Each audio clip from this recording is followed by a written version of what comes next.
Ooh, lots of people are asking for this one. Oh, okay. Everyone got their snackies? Here we go. One true crime vid. My grandson evidently hurt himself last night. He's cold. You can't move him. The people off behind us watching with binoculars and stuff. Okay, do you know what happened? No, I don't. His head is back. His eyes are open. Oh my. Murdered. By who? I don't know. Had his head covered. His head was covered? Oh, Blanket up over his face. What you just heard was the chilling voice of John Pulliam calling 911. it's quiet. Grandmother had just found her 14-year-old grandson, Harley Starling, How's that? dead in his bed on, of all days, Halloween morning. As the horrifying details of the case emerge, she learns that this was more that better? than another tragedy, but something far more sinister. It's the night before Halloween 2016 in Springfield, Ohio, and the Double echo? Oh, that's weird. Where did the echo come from?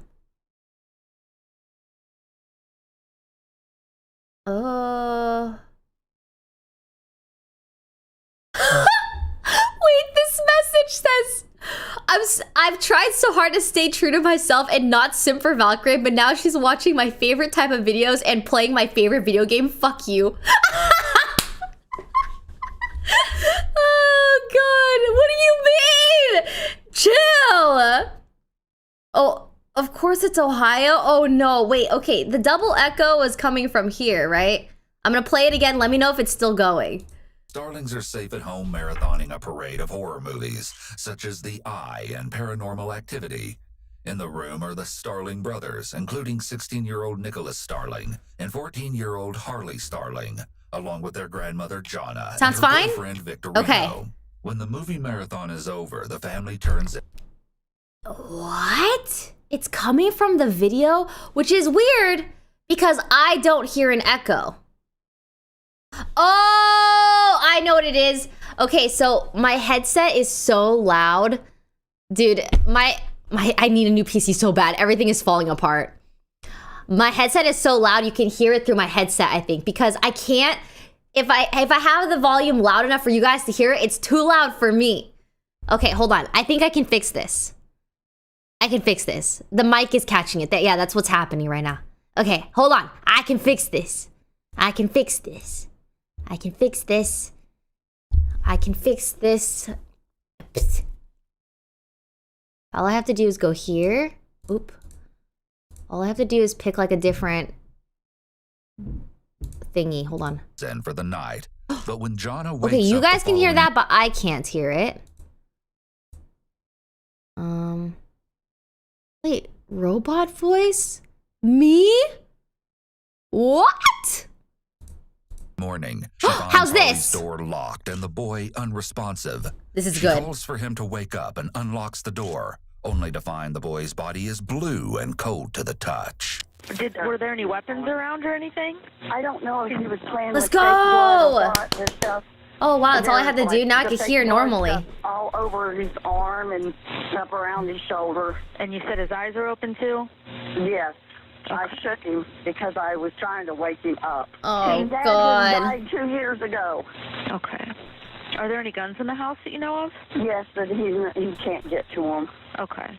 Do you live here with them, or how? They live with me. They've lived with Is it me loud since enough? their dad- And what was? It was in November. Did you hear anything weird last night or anything? Restart? I think you're right. I think I was too distracted. Okay, are we ready? Are we, is everyone comfy, cozy, comfortable, and collected and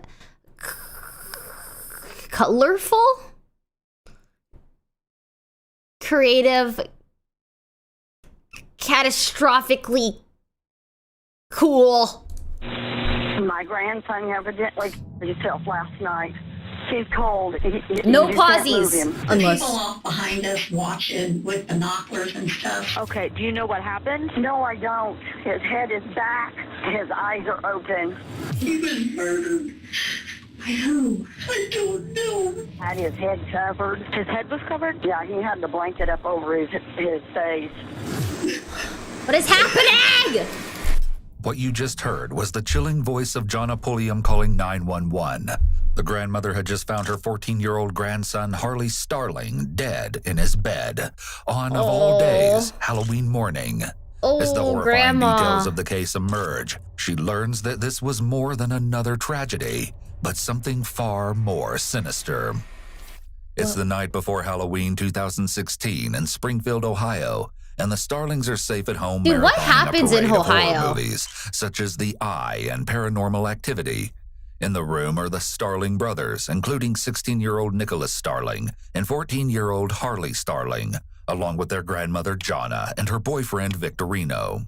When the movie marathon is over, the family turns in for the night. But when Jonna wakes up the following morning, she finds Harley's door locked and the boy unresponsive. She calls for him to wake up and unlocks the door, Oh, I'm only to scared. find the boy's body is blue and cold to the touch. Were there any weapons around or anything? I don't know if he was playing with fake blood or what. There's stuff. There's like the fake blood stuff all over his arm and up around his shoulder. And you said his eyes are open too? Yes. I shook him because I was trying to wake him up. His dad just died 2 years ago. Okay. Are there any guns in the house that you know of? Yes, but he Thank you, Avery. Okay. The Do fact you I live live in here with Ohio them, and or watching how- this, They live with me. they'd be They've safe lived with over me there. since their dad- And what and was? it was in November. Did you hear anything weird last night or anything? No. Okay. He just went to bed and that was it. Jonna was certain Harley had taken his own life, but things weren't quite adding up. Investigators quickly got to work questioning those in the home the night of Harley's death. The interrogations begin with Jonna Pulliam, who took custody of the late Harley and his older brother Nicholas 2 years prior to the incident. Looking back, the boys undoubtedly had a rough upbringing before moving into Jonna's custody. Their father was tragically killed, and their mother was in and out of the home. Jonna Where is sets the she? scene for detectives, describing the moments that led to her discovering Harley dead in his bed. We went and left the room at the same time. I said, good night, I love you. He said, I love you. And I went in my room, he went in his room. Okay. And then you heard Nick up a couple times throughout the night. Yeah, I heard it squeak the door. The door squeaked? Yeah, Okay. because if the cat wants out, he'll go jump on you. Okay. So I got my door shut. They can't jump on me. They can't wake me up. But they do wake up Nick. Okay, so Nick He'll will get let them up? Yeah, he'll let him out. Okay. So then you saw him up, and then, Yeah, that's on the video. and then you woke up again in the morning at 5? At 5, I hollered at Nick, and he said, yeah. When I came out and I asked Nick, and Nick was coming out of the bathroom, he said, yes, I'm going to get him up. And he walked over to the door, and he says, Grandma, the door's locked. Usually it's not locked, so. Okay. So then what happened? Why was it So locked? then I went and got the key, Okay. and I unlocked the door. Okay. She's using a lot of open palm gestures, which can indicate she has nothing to hide. Yeah, I mean she's like When comfortable, interpreting right? what open palms mean in body language, it all depends on the context. It's typical in normal conversation for someone to use a mix of both high confidence, palm down, and low confidence, palm up positions. In this context, Jonna is simply telling her story and is not making any strong declaratory statements. So her frequent and appropriate hand gestures are likely a sign of truthfulness. But nothing out of their routine seemed odd. No, just to the fact the door was locked. Right. Okay. And you said you noticed his window was open. Yeah, Nicholas noticed his window was open. Nicholas noticed He that. said his But window was open. I said, was it open? I didn't were Oh. the curtains closed or were they open? They're automatically closed. They're just always closed. The people walk behind us watching with binoculars and Someone stuff, so I try to Came always in keep through the curtains up. window or left through the They're window. just weird people. Have you had problems with them in the past? There's No, just they're peeping toms. They're just Okay. weird. If you got a curtain off, they're looking. Okay. Okay. Now, And then I've not been in your house, so I may ask some questions. You're like, well, yeah, Okay. you've He's seen probably that, been the only but- one not in your house Yeah. today. Okay. So you said you saw Nicholas on the monitor, so I'm assuming you have 2 different monitors? No, I have one monitor. It has all four cameras on it. Did you see what Nick was doing at all? He just went to the door and opened the door. I thought it was my funky neighbor asking for money. Funky neighbor. Jonna's demeanor is a little more upbeat than one would expect for a grandmother who found their young grandson deceased. But everyone handles grief differently. Reflect Yeah, maybe back she's to the shocked. 911 call, and you'll notice she was fairly calm then, too. My grandson evidently killed himself last night. She may not want to break down in front of the detectives, so she laughs and makes jokes in order to cope with the loss. Well, there's really no easy way to go about this part. The autopsy, they're still working on it, actually, as we speak, okay? Well, what we do know is that we're not investigating a homicide, okay, he didn't hurt himself. The injury that he's sustained could not have been self-inflicted. Oh. We're not We're entirely not sure sure. yet. We're still trying to piece everything together. Any reason to think that your boyfriend would do something like this? No, How about Nick? I wouldn't believe that Nick would do it either. The possibility? I wouldn't think so. Okay. Notice the immediate and resounding no for the boyfriend. But when she's asked about Nicholas, she uses a qualifier saying, I wouldn't think Nicholas would do it either, indicating that she may be a little uncertain as to his innocence. He was my baby from 2 weeks old, 3 weeks old. Okay. How have things been since you got The brothers sounded pretty suspicious. They've had rough in and out. Hello, Panda. Because, When is Valo? At 5 p.m. We don't have a whole lot of time for crime videos today, but we have time for one. Harley was trying to make friends with everybody. Valo's at 5. Now we hear a strain in Jana's voice. This is the first time we've audibly So heard far, Jana it's just express Hassan, sadness, Pokey, remembering what the boys Saikuno, were and I. like when they were younger and the love she felt for them may be triggering her feelings of grief. I went from trying to figure out why he I would think kill Saikuno. himself Hold on, let me to double check. who would kill him and why. Mhm. What would they advance? There's no It doesn't advantage make to it. It doesn't make any sense to us either, okay?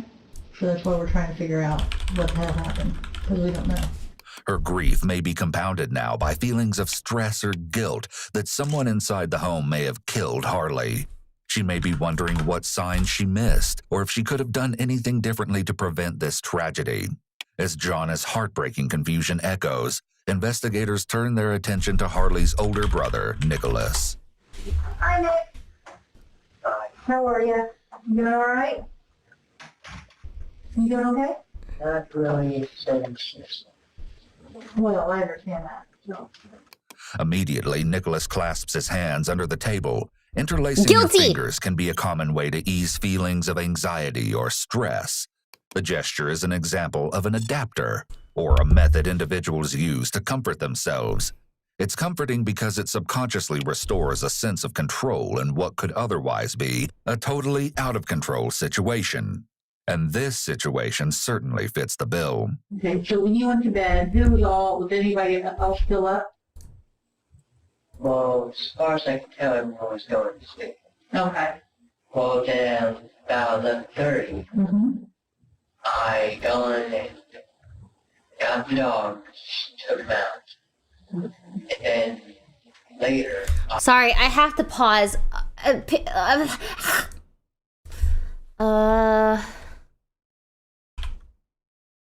me, cause we're trying to decide 5, 5:30, or 6.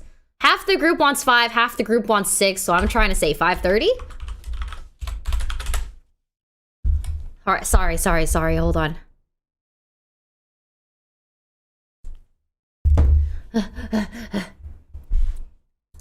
I would like to do 6 so that we could watch more crime, but I feel like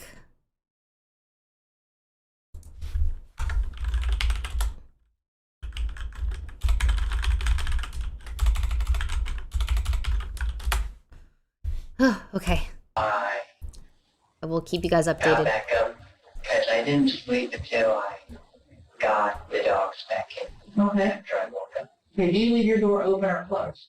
Open. Open? Okay, so if anybody else is not moving around or anything like that, you would know that. Right? Okay. So you went to bed. I am kind of heavy. Okay. There's a notably long pause Yeah, before Nicholas yeah. answers about his sleep. Right, And it's not just his slow Nicholas. speech.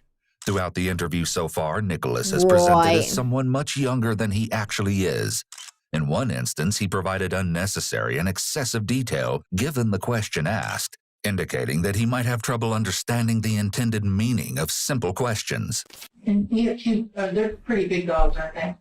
No, one's a little dog. He's a mixture between a beagle and a basset. The Oh, okay. biggest dog with the clouded eye is a mixture between chocolate Labrador and a pit bull. Okay. Okay. In addition to his monotone speech, his speech is also slow. Nicholas seems to struggle with expressing himself verbally.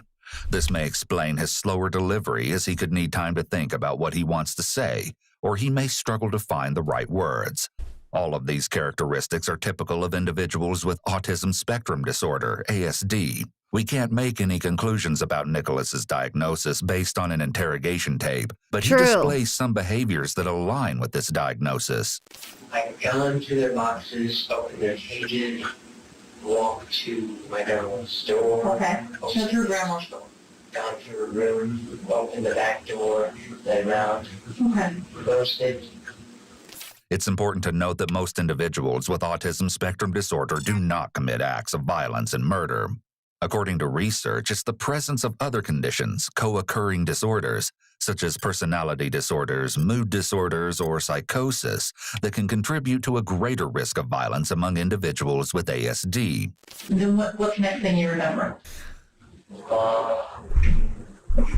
I forgot to eat. Oh my gosh. I'm a workaholic, I'm man. not worried about your dreams. Individuals with developmental disabilities often take words, statements, and questions very literally. This can be part of their general struggle order with now. interpreting language and communication.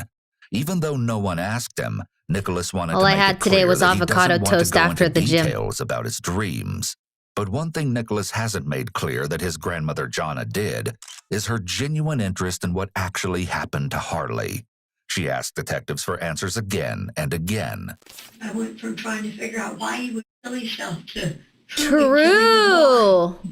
what would That's they dance? a good That isn't observation. the case so far with Nicholas, who hasn't asked at all. So after everybody Oh my went gosh, to I didn't bed, see the flag. You went to bed. Did you actually go to sleep though? After I was done watching Ghostbusters. Okay. And once that got over, Then I turned it off. I turned the TV off, went to my bed, and got, okay. So what time do you think you got to sleep? I think about 1 something. So then you go to bed, and then what time do you get up? Well, I got up about 5 o'clock when my first alarm goes. Okay, 5 a.m. I got to take a shower. And then when I got out of the shower, I got Yum, yum, how I yum. used to. Okay. I knocked. Okay. I said, Hardy, All right, food is on the way. it's time for you to take a bath. He didn't answer. Notice that his tone changes when discussing Harley. Until now, we've heard a mostly monotone Nicholas. But now, just like that, Nom, nom, nom. he sounds almost agitated when he speaks Harley's name. Okay. I said, Hardy, He's also not frontally aligned with the detective, meaning he Nom, isn't nom. facing her directly. This can indicate a person is being deceptive and or feels uncomfortable. It's also part of a behavioral profile for deception, along with being slouched, using barriers, What I order? Oh, well, since everyone's asking, I got a it's my favorite thing to eat right now, but it's a piece of salmon, a baked salmon, and then sometimes I get there's like green beans with some almonds in it, sliced almonds. Sometimes I get that. Sometimes I get the Japanese sweet potatoes, or sometimes I get a side of it's gluten-free mac and cheese, but regardless of whether it's gluten-free or not, it tastes really good. So I usually go between those sides. It's like a plate thing that I get. and being unnaturally rigid for long periods of time. Nom, nom, nom. Each one alone is not definitively meaningful, but it is when you have other indicators. So when you knocked twice, he didn't answer. no. Okay. And No, it then what asked. Well, after Yes, was I did. done trying I have to get evidence. down, I told Grandma that he wasn't responding. happened? Okay. Did you go into his room at any time before you woke grandma up? No. Okay. Well, she moves through a key. She finds the key to his bedroom. She opens it, tells him, or says it's time for you to get up, starts to walk away. I tell Grandma that he's not rude for her. I thought he. She comes in here thinking it's a prank. Like she is window open. I thought the door was locked. Oh god, I missed something. Like about here. As Harley lays unresponsive, it's strange that his brother would be more concerned with shutting the window. Was the blanket That's true. over his head? That's not a over good his head, point. was it around his waist? Was it- Over his head. This is the kind of detail that investigators could see as a signifier of the perpetrator's emotional attachment to the victim, and is almost never done Grandma when the killer unlocked it. Okay, doesn't thank you. know the victim. How far is your room to his room? About Yeah, he's not acting very brotherly. right more than arms length. You share a wall up? Let's say this, like, walk in, my bed's all the way. Walk to his room, it's all the way. And do you have a window in your room too? Or no? I keep it. Does he usually sleep with his window open? Nobody doesn't really lock his window. This may be true, but given Jonna's earlier description of the sketchy neighbors, They're peeping toms. They're just weird. If you got a curtain Not out the there peeping looking, it would toms. seem like she would tell them to keep the windows locked. After all, Jonna's surveillance setup shows she's clearly concerned with safety. I have one monitor. It has all four cameras on it. It sits by the bed. But what could this mean?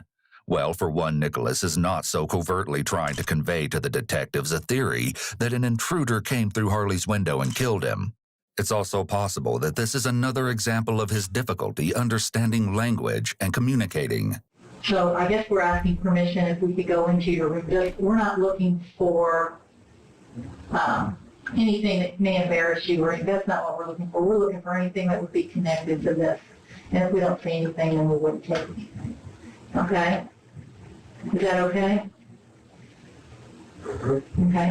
What would you be concerned about going in and finding? I haven't really trusted people that way. I understand that. Because no one is under arrest for the crime at the moment, searching Nicholas's room What? without permission could be a potential Fourth Amendment issue. The detective is asking for his permission so she can avoid the delay in needing a warrant, but also to pry for information on just what might be in that room. Notice also that detectives have yet to read Nicholas's Miranda rights, which could come into play later in the case. What the? This is Any kind of guns scuffed. or anything like that they need to be aware of? Our grandma did give us a baseball bat in case anyone tried to break it. Sure. Well, I understand that. Other than that, anything? I mean, is there or something you're concerned about or anything like that? Yeah, but I just don't want you to be freaked out about the game in my house. The game that has a lot of blood in it. Yeah. Okay. All right. Is it okay Huh? if we check your room? I almost feel like this kid's innocent. Okay. Most kind people of- find that type of game disturbing. Don't be I don't disturbed by know. my background pictures either. It just doesn't even. It doesn't seem like he cares that his brother's dead at the same time.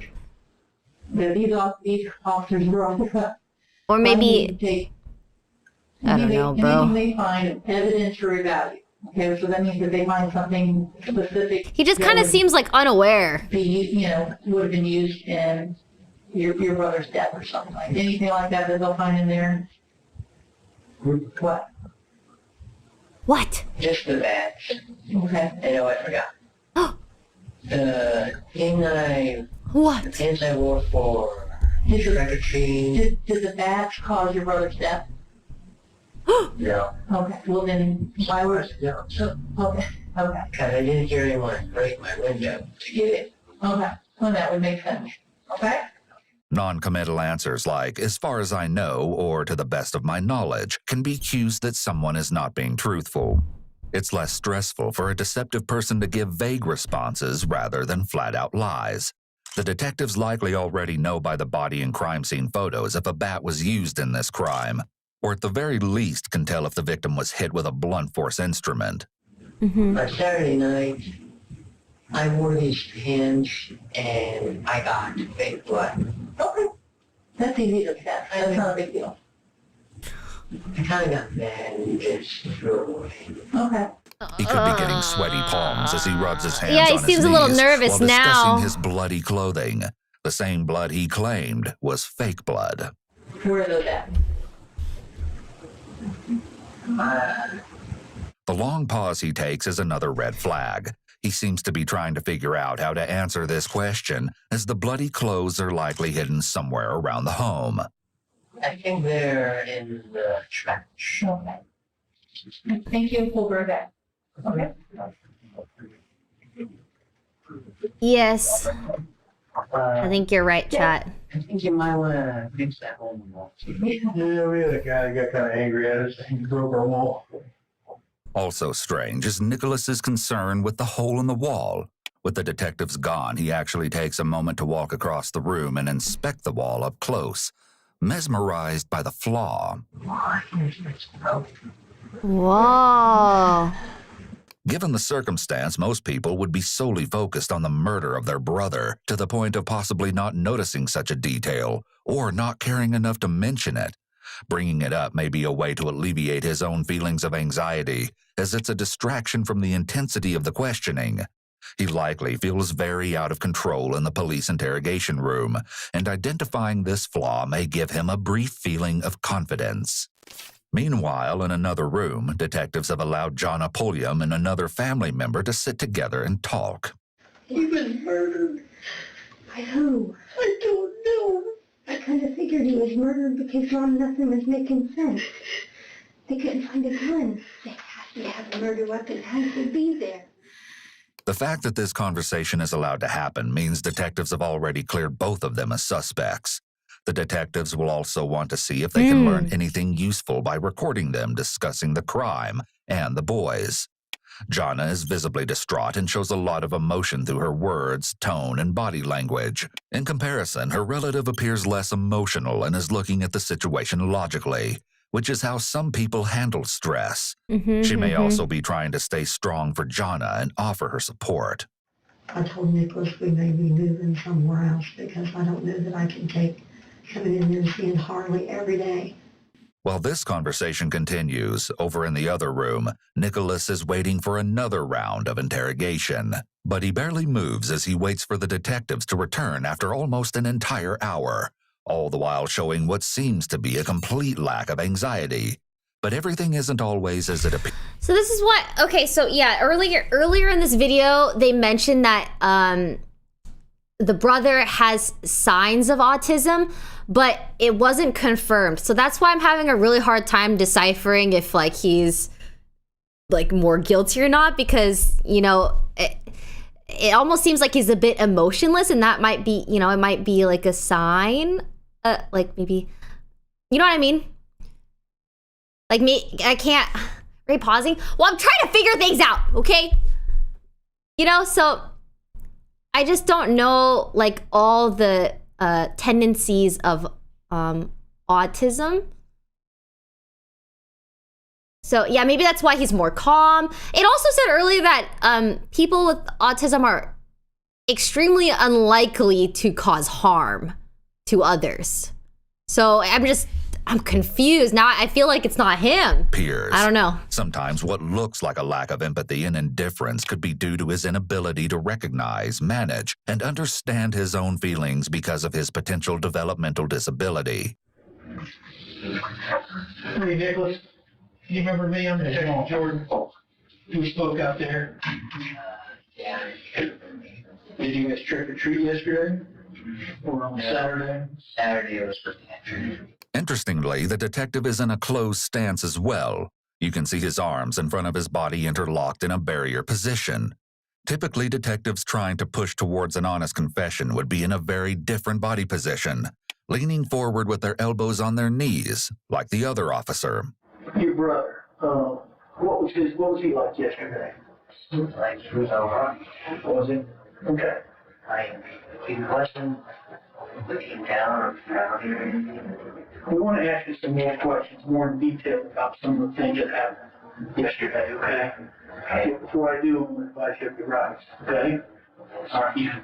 Once I'm finished reading this, if you have any questions, just let me know, okay? The detectives Mirandize Nicholas as they're about to turn the heat up and confront him about his previous statements. They will begin to ask him tougher, more direct, and accusatory questions to finally uncover the truth about what happened to Harley. Notice also he hasn't been Mirandized till now, later That's in the crazy. interview process. In the beginning, Nicholas wasn't given Miranda warnings, But it's considered undisputed that he made no inculpatory statements in that window, and he did consent to detectives searching his bedroom and cell phone after all. You guys are hanging out, you're watching movies. Everything good? You guys getting along okay yesterday? You're not upset with each other? Did you guys get in a fight about anything? We didn't really argue. Okay. Were you mad at each other? No, but dares. Yeah. What did you guys argue about? The last Couldn't piece get the of last chocolate. piece of chocolate cookies. Mm-hmm. And also stuff like Last piece of we chocolate. plan on consistent with the other person. You say you were upset with each other over just the candy thing at first? It wasn't that upsetting. Did you guys argue about it? A little bit. Why, did he get more candy than you did? No, our government gave us one of those boxes to have the marshalling materials in. Did he eat the majority of No, it? say it ain't so. It's not because of the chocolate, right? She gave to you. No. No, Oh. I ate 2, he ate 3. The last one was the one we had. It's not even a bar. It didn't last very long. Okay, but you just didn't want him to have it. I mean, why did you guys argue? What was said when you were arguing? Not much. Nicholas's response is vague and evasive. He may not want to admit how serious the argument was, as that could portray him in a negative light. The detectives True. want to see if things might have escalated into something more, as this seems too minor to have motivated Nicholas's anger. Where do you let the cat out? Leave the cat out the front door. The front door. Do you keep the cat in your room at night? Your bedroom at night, or they just roam through the house? They just run through the house. You tried to string around the cat neck. I'm just curious why a cat had a string around its neck. Did you do that? No. Who did it? I don't know. You don't know, you didn't see that? Did Mittens have a string around its neck when you let it outside? No, she didn't. She didn't? Okay. Or do you usually stay up late? Do you go to sleep quickly, or do you stay up late? The only days I ever stay up late is when I'm a bit sad. When you're sad? Were you sad last night? Yeah, but I got over it. What were you sad about? You mind telling me? I was getting close to November, and that's the month where my neck. A mention of being sad and staying up late could mean Nicholas struggles with sleep disturbances when he's sad. His father's death may have triggered issues, possibly with depression, grief, and loss. Nicholas? Yeah. Obviously you know what happened to your brother, right? Yeah. Well, he's no longer here. We're trying to figure out what happened to your brother, okay? I'm trying to figure out the same thing. I think you may know some things that may help us here. The detectives really start to key in here and begin the first step in the process of the Reed technique, a positive confrontation. The detective is going about this less aggressively than is normally seen because Nicholas is young and he doesn't want to be seen as coercive or too aggressive with him. Detectives have to be extra careful when using the Reed technique on minors or people with mental illness or disabilities to avoid any accusations of being coercive. Nicholas may qualify as someone who's more vulnerable given his age and possible cognitive delays. We need you to be honest with us about some things. Like what? Well, about what might have happened there last night. Through a great deal of this intense questioning, Nicholas makes unwavering eye contact and remains very still as the detective questions his story. While many people mistakenly think that sustained eye contact is a sign of honesty, it's normal for eyes to move around a bit when talking. Sustained eye contact is actually a red flag for deception, as they're trying to check and see if they're believed. This level of sustained eye contact isn't typical for an individual on the spectrum, as this would usually be notably stressful for someone with ASD. This may cast some doubt on that possible diagnosis. Now, you know that your grandmother has surveillance at the house, right? Right. Too much eye contact Doing that is a red flag. Is the story that you're giving me going to line up with what we see in that video? Or is there some other things that maybe we should know? This is what is known as the bait question in the Reed technique. If someone is being honest, they'll likely provide a strong denial at this point, but someone who's being deceptive may answer vaguely. Did you ever go outside for anything last night? No. Never. What if I told you we found a ball bat not behind the house? Why can't you hear this? Before the interview began, officers were spotted by a local news crew collecting a baseball bat from the side of the home. You want to explain to me why that might be there? I don't exactly know why I pulled that would be. You put it there? No. Did you put it there? Yes. We found some jeans with some blood in the house. Are those your jeans? No. Did you change your pants last night? No. Is someone wrong here? No. You'll remember, Nicholas previously stated that he had pants with fake blood on them. I remember that. You guys got into it. I understand that. Brothers fight. I used to fight with my brother all the time. You're not being completely honest with me. Yes, I am. I don't think that you are. Somebody beat him in there real bad. He beat his head. I was very, very angry at him. They split open the skull.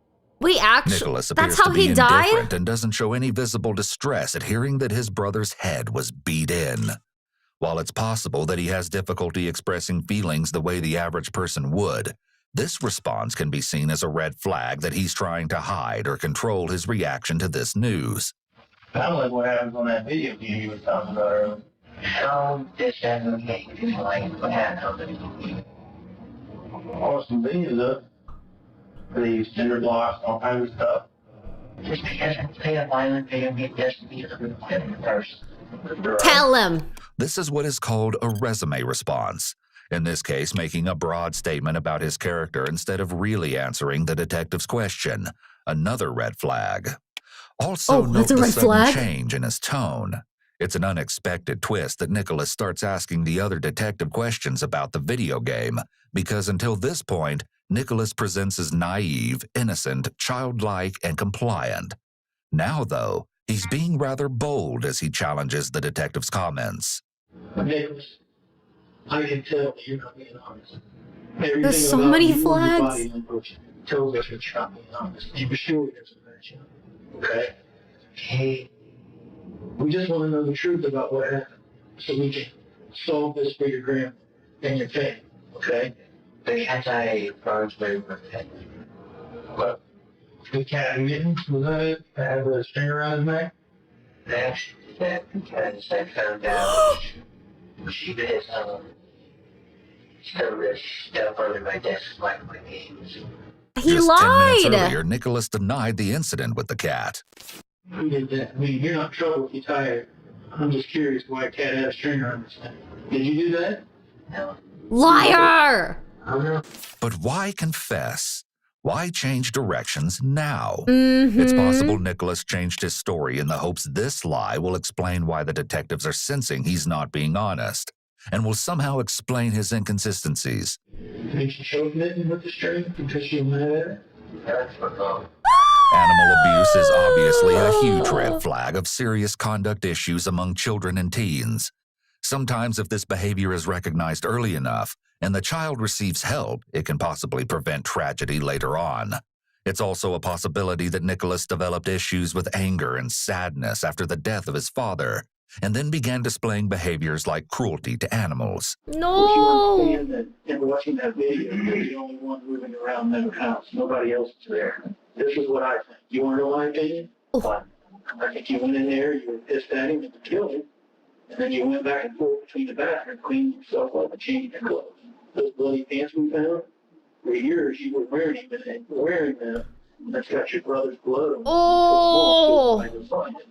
By not moving and closing himself off, Nicholas may be hoping that he can avoid calling any more attention to himself, and his positioning shows he likely feels defeated, Yeah. knowing his lies and Caught cover-up aren't red-handed. enough. But I want to ask you this question. Why? What would make you so mad? What did you do? It's the that makes you mad chocolate. that you want to do that? I didn't tell. They did. We can't help you if you don't help us. Because if you don't tell us, then we'll never have the true story. But I know that you did. You I did also know that you did it. that. But why did you do it?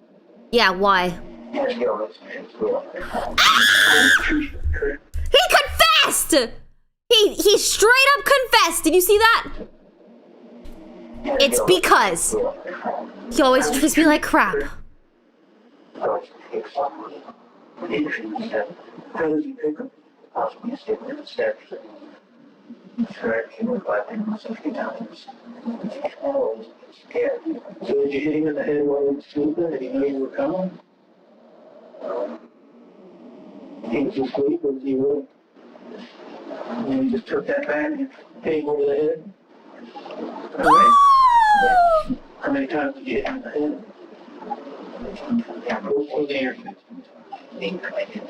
Okay.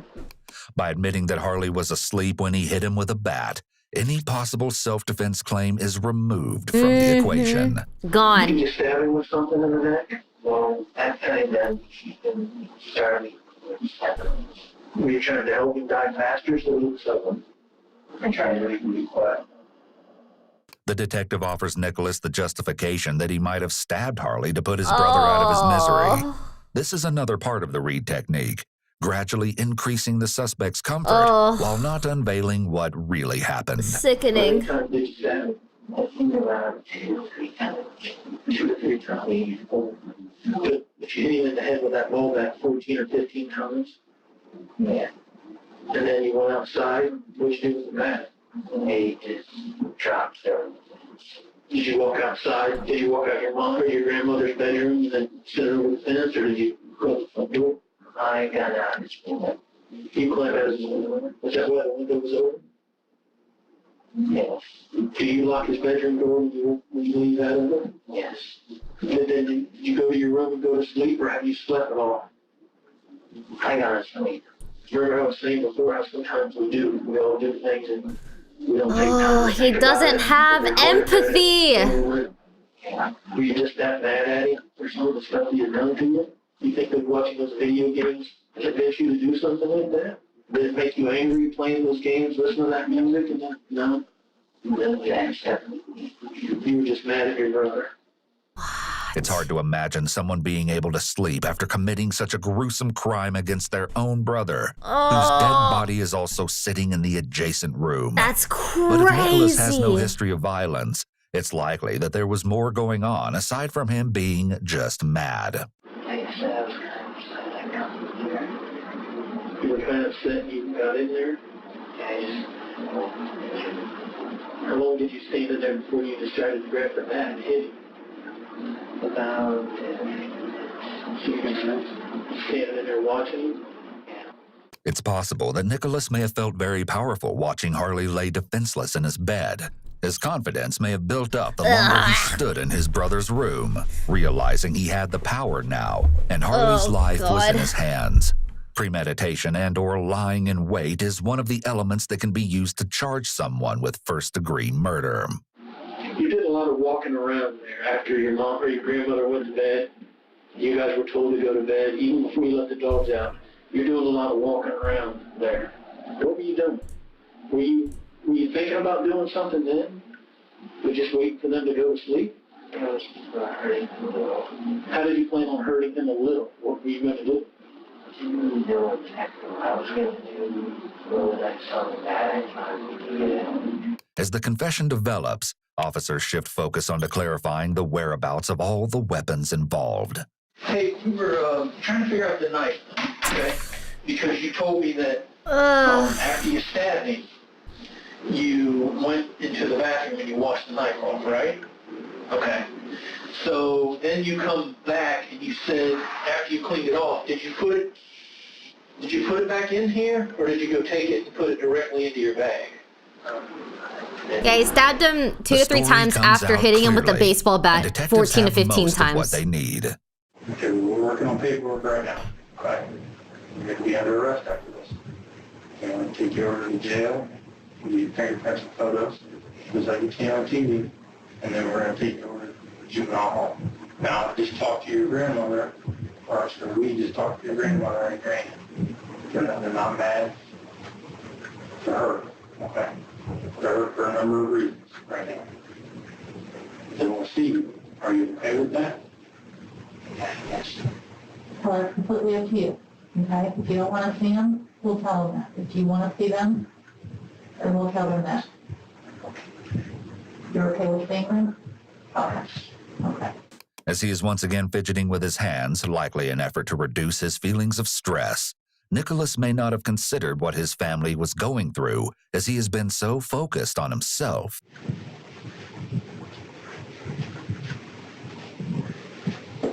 I don't know what to do for you.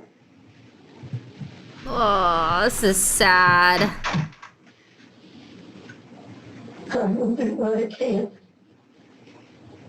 I don't know why you got an extra brother.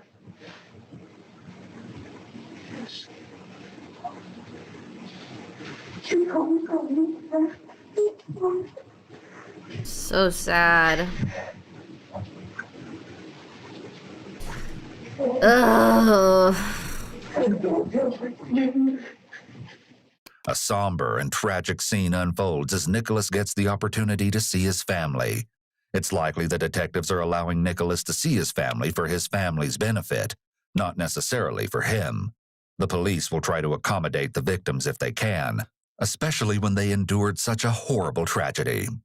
It's clear by the way Jonna comforts her grandson that she loves him despite his horrific actions. She's been put into a very difficult situation, yet she's demonstrating a lot of strength in her willingness to stand by Nicholas. Oh God, Grandma. Oh, it's making me tear up. This is his first show of emotion, possibly because seeing and so hugging his sad. family has allowed reality to sink in. The staff brings him some food, but when he starts to open the bag, he breaks down.